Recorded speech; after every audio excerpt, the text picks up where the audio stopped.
back to another discussion about the greatest television show on air currently.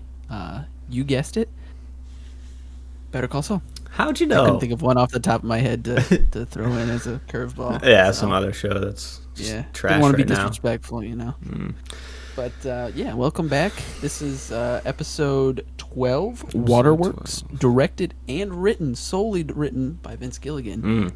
And yeah, we're here. We're in the stretch, man. Yeah, and man. I think these last three, I wish these last four, I wish it was Michelle McLaren, Tom Schnauz, Vince, and then Peter Gold, but unlucky there. Who's ending it? Peter Gould? Yeah. Yeah, Yeah, that feels right though. But This- it's good to have Vince back, man. Just Oh, his God. baby. His last little hug for his baby, That sequence where Saul stands up after he throws the ball one last hard time and the pillar falls. Mm-hmm. I looked at Sarah. I was like, "This, you can just tell this is a Vince Gilligan episode.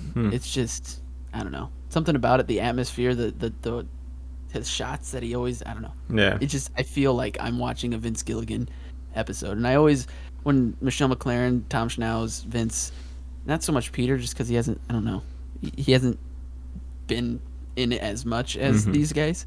But whenever their episodes come on, I feel it, So Yeah. that's how I felt with this one. I'm like, oh god, that opening scene was just so good. I don't know, It was kind of yeah. chilling for some reason. Just Just- something about it. The bouncing of the ball was really smart. Obviously, it's just so fucking disrespectful. And for like bouncing it off the Constitution or the Declaration or whatever. But Yeah, it throws it back to the previous seasons.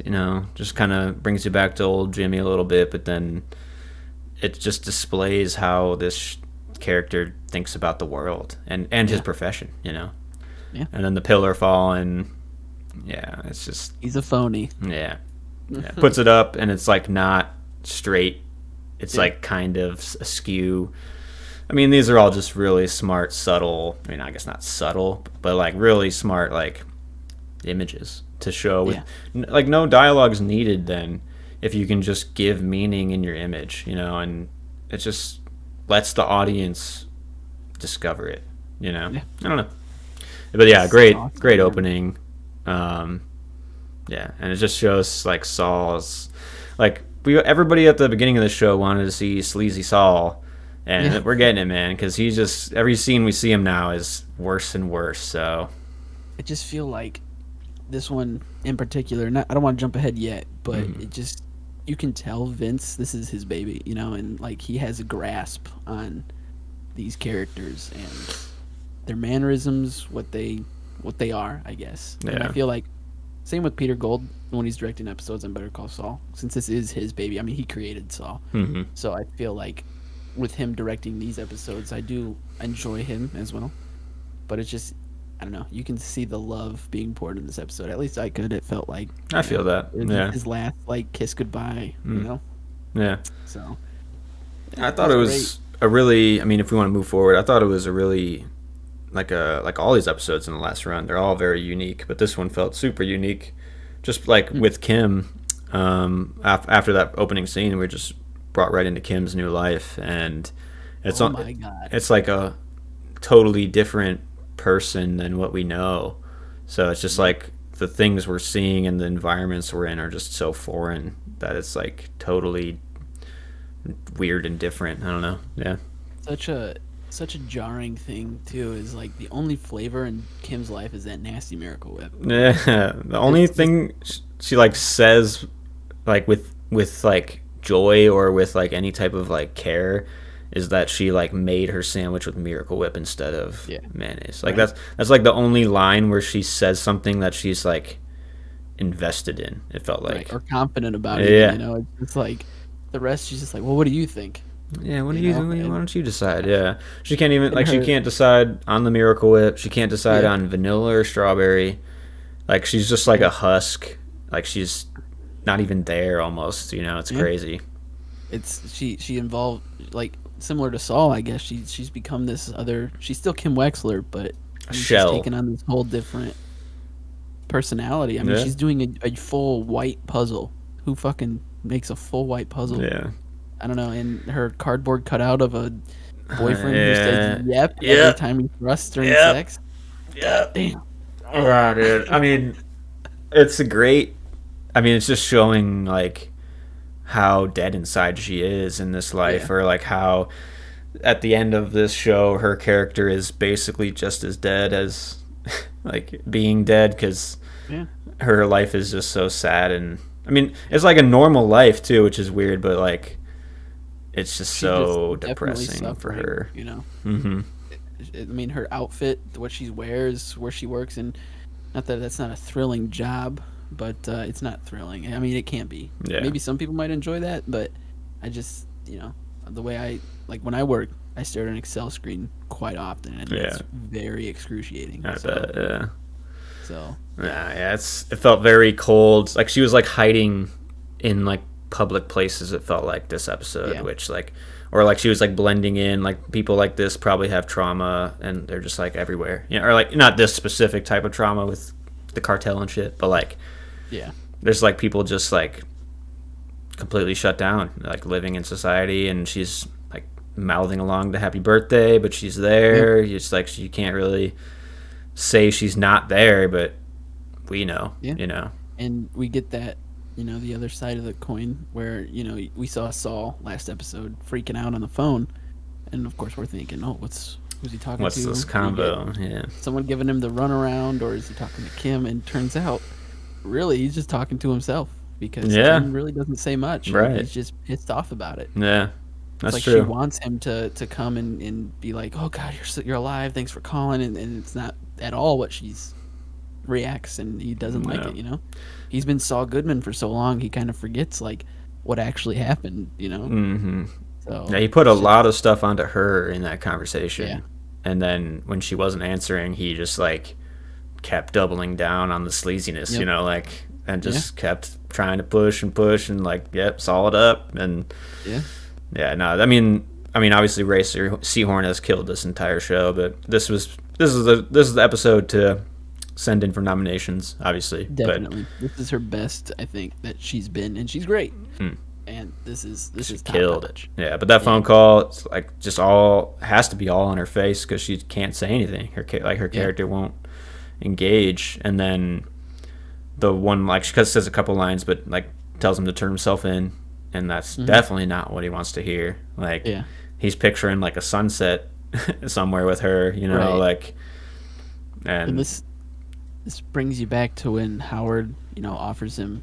What does he say? It's after he offers him the job, and then he doesn't take it, and then Howard, basically calls him a child for the way he's acting, and it's like, I'm a god amongst humans, like people shoot from my fingertips. Yeah. And like when he's talking, he's like, yeah, the officers couldn't find their asshole with a practitioner or whatever. It's He's just cocky, man. yeah, it's his. He's He's feeling feeling it. himself. Yep. And I mean, after this conversation, he's gonna spiral. Like, he's that cocky and that confident that he thinks he can do anything after this. That was the straw right there. That was the last one. Yeah. So And she says that she's happy he's alive. yeah, Like, did you read that as like genuine? yeah, I Yeah. would think so. I think Kim, like we see it later on when she, gives in her Covers. confession. She still protects him. So I think she still has love for Jimmy. I just think that she doesn't like who Jimmy has become. Like when we'll get there. But Yeah. I think she does mean it. I think Saul kind of we've discussed. You think if he's thought about the thing between Howard at all, and I think Jimmy. Actually, I'm going to change my answer. I think he has forgotten about it. So I don't think Kim has. Yeah. And it kind of shows the juxtaposition between the two characters. I think. Yeah, I could see that. Or he's can just push stuff away so easily. Yeah. And Kim can't, obviously, but Right. I could see that. Yeah, I don't know. I just had a thought too during these. I mean, we're obviously one episode away from the end, and I think like some fans are not as hyped as I am, I guess. But like the end for me, it's I wouldn't say it's like petering out, but it's like the resolution of the entire world and this story specifically. So it's necessary. But I think I've realized that the show like climaxed with Howard and Lalo's moment together because it's the literal intertwining of everything to the peak. And like that's the Hank moment from Breaking Bad. You know what I'm saying? Where everything has been changed forever from what we know. And that moment in Breaking Bad happened 3 episodes from the end. So those 3 episodes feel like holy 3 shit, different endings, snowball to the end. And then Yeah. this one happens 6 episodes from the end. And these last ones aren't what the end, I think a lot of people are waiting, like this high octane bombastic Breaking Bad ending. Yeah. But to me it's so justified and it feels so right that we're just in like this resolution state of these characters in this world. I don't know. I just had that thought when I watched this episode of understanding that the climax was past and knowing where we are in the story at the end here and accepting it. I don't know. Yeah, no, I agree. I think, like what you said, that was the big Breaking Bad-esque moment where the cartel has their big shootout thing, And I think these episodes, like I mentioned, I think in the last one we recorded, I think that they're not afraid to take their time and give the viewer everything they need with their characters. And it just makes you appreciate it more, I think, in a different way. Yeah. Like, nothing wrong with the big old bombastic ending, but at the same time, we got that, and then we're getting more. So, in some respects, it's even better. It's even sweeter, Right. So, I like that take. That was well said. But yeah, I don't know. Moving on to just like scene by scene stuff. I thought another really smart moment. It's very quick or whatever. Was Kim arriving back in Albuquerque. She gets to the courthouse, drives past the booth, and it's like replaced by a machine now. Like Mike's gone, machine's there. Yep. Sad. Just shows how life's moving on. Shows the time we're in, and it's like it's weird because it makes like a very nostalgic feel for like the early 2000s or like to 2010 type of years. Yeah. Like we're probably like I don't know. I don't want to piss off the timeline lords or whatever, but we're probably like 2012 to 2015 somewhere or whatever. And maybe earlier. I don't know. But maybe like 2011 or some shit. I feel like we're in 2010, 2011. Yeah. I could be wrong. You're the timeline lord. Holy fuck. It's you? Bow down. I don't know. It just like feels so cold and different than from those obviously warmer Better Call Saul years, obviously, but like just those 2000 to 2010 years feel so like rich. Right. Even in Breaking Bad, it feels like so nostalgic for that time. And it's cool to see like past the prime now, Albuquerque-ish feel of like, life keeps moving on and it's not what it used to be, Right. And there's always going to be like, it shows this girl that's like what Kim, it's basically just Kim with dark hair, but it's just life moves on. You aren't the only one out there. There's people just like you or whatever. I mean, not just like them, but life has moved on. They aren't the center of the universe, but it was just cool to see, like what you said, things just are moving on. We're past, It's just cool.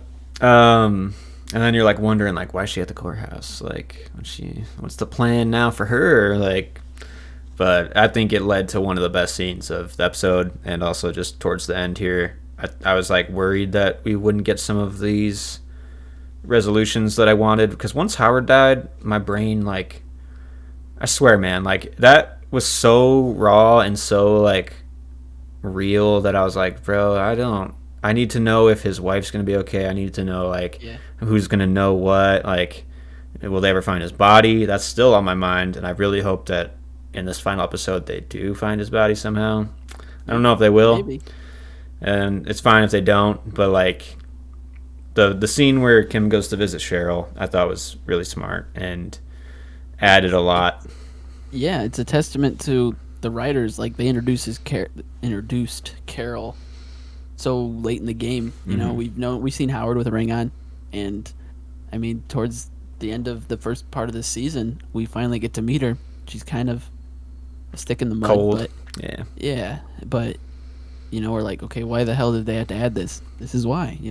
It's paying off. Everything they do is with intention, and they will pay it off. So just relax, people out there. You think, oh, this is just boring and filler. Yeah. No, it matters. Everything matters. Just try to fucking search for a little bit of meaning in it, and you'll be satisfied. this is the show where we just gush about Breaking Bad, Better Call Saul, and the creators. I think we're just gonna sit here and suck your guys' dicks. I mean, because it's so good. They need to. Yeah, they deserve it. Yeah.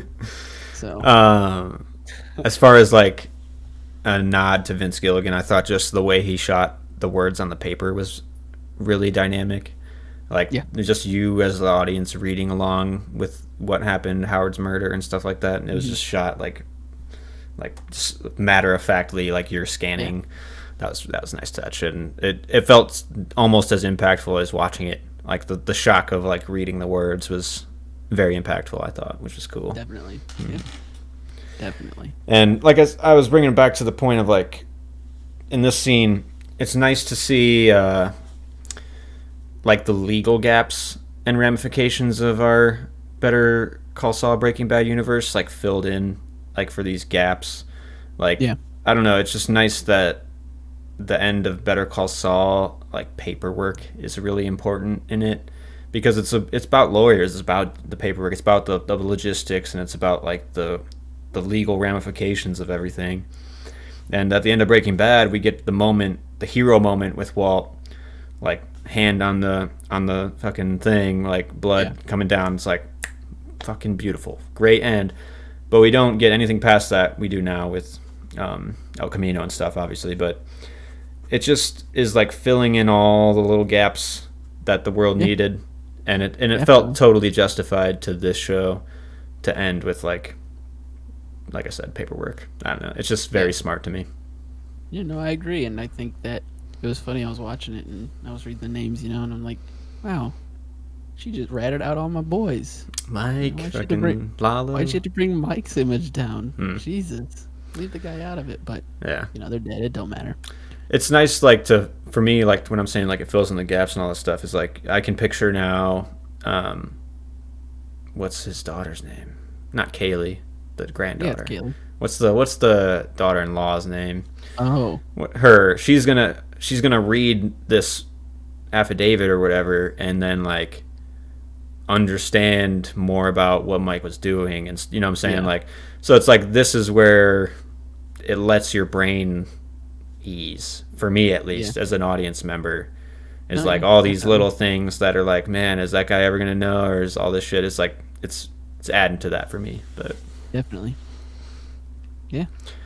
But that was a great scene, and then it led to, I mean, one of the best scenes in the show.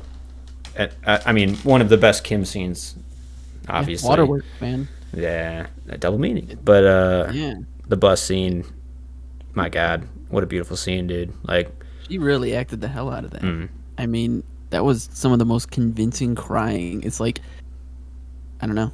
It just came out of her, like, and it so perfectly, and obviously such a public way. It's like not at the right time. That shit, that like sometimes that shit just happens. Like, yeah.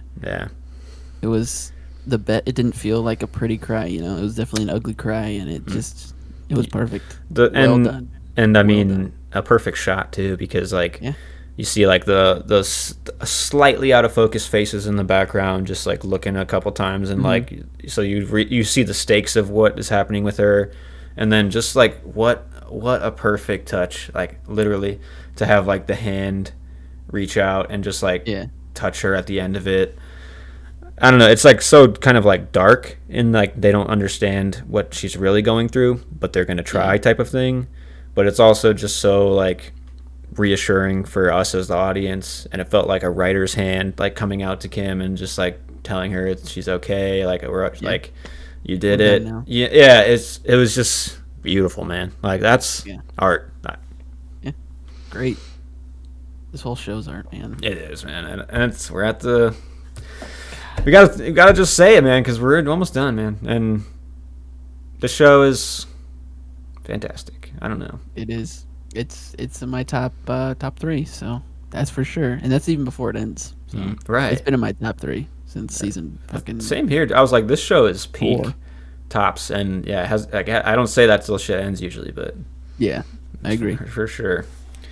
But that was just a great journey to see Kim now in this time, like what she's been going through, and finally it comes to a head, and she's dealing with some of the shit, it seems, so. Yep. But then right back to fucking Jimmy and his, like, terrible fucking schemes, dude. Like, he's just pissing you off now, man. Like, at least for me. Oh, yeah. He's feeling himself big time. Yeah. Like, I think Kim being out there, and, like, he knew she was out there, and they ended things the way they ended things, which we see. But I think that hearing her say, you need to turn yourself in, was like the thing that just broke his brain or something, because now he's just a whole different animal. Yeah. Like, he's Saul and times 10, because even Saul wouldn't make these mistakes. Right. What he's doing. And he was willing to kill a man, with his dog's ashes. Yeah. With Rusty. What are you doing, dude? Like, that's just straight up savage, bro. Yeah, like, yeah, no, it's smart though, because he's always been the guy who has been like hands off. Yeah. But your hands go do it, like, right. And now he's literally breaking in and like doing it himself. This is so sloppy, and even when he has what he needs, he's still not satisfied. He's staying. He's looking for other shit. Like, he had the window. Like, he could have left, but then he was like, you know what? I could get some more. Yeah, I'm gonna take a drink. I'm gonna look for some wine. Like. Right. It's just like, oh, he's not gonna wake up. These fuckers don't know shit. Right. I'm this good. It always fucking works. Also, there's somewhere in the back of my mind that's like, bro, he just wants to get caught, man. Like, oh yeah. Like, he doesn't have anything else to like look forward to anymore now. Yeah. Because like like he said, these cops can't find him with can't find their assholes with a magnifying glass and a proctologist or whatever. So yeah, he had his call with Francesca too, and like. Got told he has no like backup money, all this shit. Like, he has no like second game plan right at this moment, so he just decided to double down on shittiness and his current shit. Yeah, like, yeah, I don't know, it's just hard to watch, obviously, and in a way of like, it's like yell at your screen, like, what the fuck are you doing? Like, way, like, not Rusty, put him down. Yeah. But little Easter egg, I didn't actually notice this the first watch, but this is why the subreddit's not bad, because they'll toss little nuggets like this in. Did you notice that the when he takes pictures of the cancer dude's money statements? 737. Yeah. You did notice? That's what Walt needed to. It was his number that he said, which is just. And it's also the plane, right? Right, 737 down over. Down over ABQ. Yep. Yeah.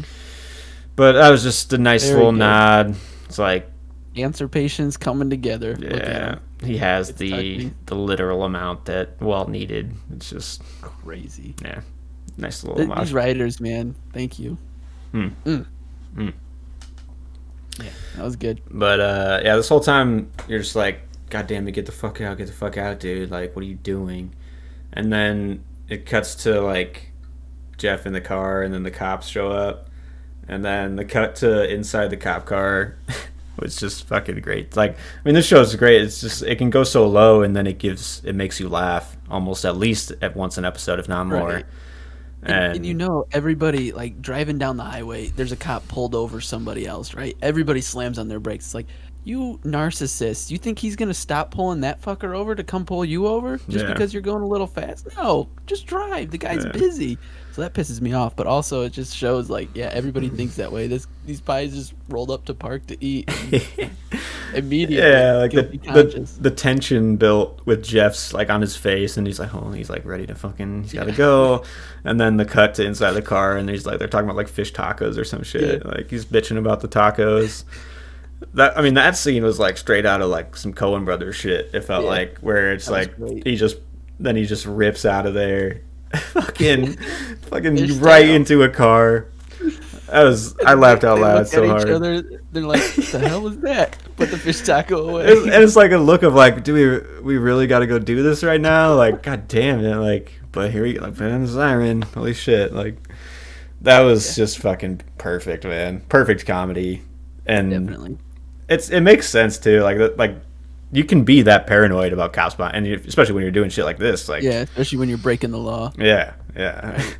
So that was great. I thought that cut through a lot of like the dramatic nature of the episode perfectly, just to bring it back home to the comedy. That was fucking awesome. Yeah, I agree. That was great. It was good. And Gene got away, scot free like usual. And then he's like, "Yeah, I am a god. Lightning does shoot from my fingertips." Yeah, he just gets too cocky, man. Yeah. Phone rings. Yeah. Yeah. Good. But then it cuts back to Kim, back in color. Kim in Jimmy's office, like after the scene we just witnessed in the opening, and he made Kim wait an hour. We found that out, right. And then he's like finally brought her into what we see now is sign some divorce papers, and right. And it's like he needs this, like, I don't know, satisfaction of Kim saying, "Oh, good job. Your office is nice." Yeah, it's a nice office. Yeah. She didn't take the sandpiper money, and he's like a baby about it. So he's like, "Oh, well, fuck off," Yeah, he's totally like compensating and deflecting, like the most Saulness we've ever seen. Of like, yeah, I'm just gonna act shitty, and you're gonna have to fucking think I'm winning. Like that. It is like so hard to watch, and you can tell how hurt Kim is with like he's like cutting her off. He's like not letting her like vocalize her problems and shit, like he's just bulldozing over her now. And I don't know, it was a good scene though, because I also think that signing that divorce paper, that's a big thing, because now she can testify against him. You can, I think, right? That's why they got married, was so that she couldn't do it. I was just wondering if, since they were married, can you not? Yeah, I don't know if you can do it, testify on shit during the time you were married or whatever, or if you were married. Law school, so yeah. But I mean, if that's the case, then that would make sense, because now, I mean, in this last episode, I think she might like turn on him and try to catch him. You think? That's what I'm thinking where we're going, but I'm not sure. It could be some twists and turns, I think what's my prediction, we'll get to that, because I think I told you my prediction, what was going to happen. Did you? With Marion. The computer. Oh, yeah. That's coming my soon. My prediction for the next one, I think how it's going to end is he's going to call the vacuum place, and obviously he's not there anymore, so I think it's going to be closed. So then he's going to be in a corner where he's like, okay, now what do? I don't have my backup disappear anymore. So I think from that point, I don't know, it's kind of... I don't know what he's going to do. I'm stuck there. I just know he's going to... I don't know. I think he's going to call the vacuum to get his disappearing on, but he won't be able to. I think so, too. I think he might show up there and then see that it's, like, closed or some shit even. Yeah. And then from then, I would think... Like, I could see Kim coming back to life to bring justice on Jimmy. Yeah. You know what I'm saying? Like... You think he'll go to Kim? I think he might try... But also he might not. He might avoid her now. I could see her luring him somehow, and then maybe cops come. Maybe. But I guess we will see. Only one more to go. But we can't stop. We can't end the episode without talking about the scene with Kim and Jesse. Oh my God, this is what I'm talking about. Vince Gilligan knows his people. His characters that he created, this is definitely his baby, because that Jesse scene, I thought it was top notch. Personally, it was great. I thought he loved embodied Aaron the Paul character again. 100%. He brought back the soul like that we saw of Jesse. You know what I'm saying? Like, I don't know. He's playing the youngest he's ever played him, which is kind of funny because he doesn't look that young anymore. Right. But he definitely got back into that young, confident, cocky spirit that we know of him, and it was great to see. Yeah. Is it raining so much? Shit, aren't we in a desert or something? When he's like talking about, is a good throwback to Kim representing Combo. Yeah. And stealing the baby Jesus. Yeah, he's like, pretty slick, yo. Like, what you did? I was like, this is Jesse, man. Like, that was it. It was perfect, and I think it was so smart to have these two characters have a scene together, because they're like the heart of each of their respective shows. Like they're the soul, the conscience, or whatever type of character. Yeah. And they're both the ones that get like lost in the twisted tale of it all, but come out the other side. So. And like you're always wondering, was Kim in the Breaking Bad timeline universe? And yeah, she touched a little bit. Little bit over, and just enough too, because she plays a pivotal role in the story now too, because Jesse asks if Saul's a good lawyer. I shouldn't do this guy. Would you do a doctor if he's like working on this shit or whatever? But Yeah. she gives him just enough of like, when I knew him, he was a good lawyer, and runs off into the hooded rain, dark figure, like. But that's just gonna link it up perfectly for Jesse to go to him now, and it's just nice to see. I mean, there's so much nuance in these shows in the world on who affects who and who makes what decision and how it Definitely affects the world. But everyone's responsible. Everyone's shitty, and it all just translates to the next person down the line. Like, and it's just, I don't know, the like, yeah, some might say, oh, this is just fan service. There was, I think, on Twitter, which is just a cesspool of. You're on Twitter and not Reddit? Yeah, no, big mistake. Wow. Yeah, I try not to get on as often, but I went on just to see if Saul's trending, just because I want to see if my show's doing good, you know, my show. But yeah, I went on there, and these people were like, "This was a good episode till they introduced Aaron Paul into it, or till they put in the end where she just Googled him." I'm like, first off, she did Ask Jeeves or whatever, jackass. Yeah. So that wasn't fan service. I mean, it added to the story. Yeah. This is I don't know. That kind of irritated me, because like, this might be considered fan service, but I don't think it's fan service. I still think this is the Saul Goodman show. Yeah. You know, it's Better Call Saul. It's not Breaking Bad. It's all just adding to it. It's all reflective of the Better Call Saul show, and those characters. But it's so well like threaded that it now is like Jesse's intro into this show we're going to move into.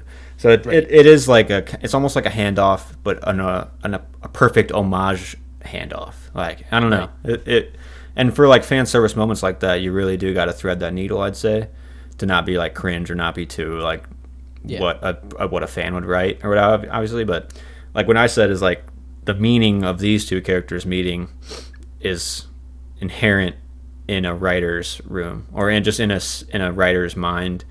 It's like these two characters reflect each other. They're near each other in story now. You know, like, let's get them together and talk. Like, and you just need one scene, and it was perfect for me. Yeah. And they didn't like overdo it or anything. I don't know. It was like when Walt and Jesse came in with the Saul, and we saw a different perspective of that. It's like they didn't steal the show. Like, it was revolved around Saul. The entire scene did. So like. Yeah, I mean, it was him. He's the puppeteer. I mean, I don't know. It was just, it's good. It's really smart. The cameos that they're putting in have been really well placed, I'd say, and I agree. And not as like showy as they should. Like, I didn't want them to be the bombastic nature of Breaking Bad, I guess. Like, you want some of that, but you also want to like sit and like talk with the characters now that you love them. Yeah. You know, and that's what they've done with all their scenes together, is like get them in a room or an RV or outside together in the rain talking, and then just like kind of like let them shine together, you know, like definitely. So it's just great. If it's fan service, I'll take it. It's good fan service shit. Right. I'm happy. Yep. So. Great scene, and yeah, I don't know. It was a great end to Kim's character in that moment, I guess, but also maybe hint towards what she. I don't know. But then we're back to Jimmy, and I don't know. The show both shows did a really good job of like, you root for this guy for so long, and then after a while, it's like, I still don't want to watch what this guy's doing anymore. He's a scumbag. Yeah. And like, jumping straight to that final scene where Marion finds out. Yeah.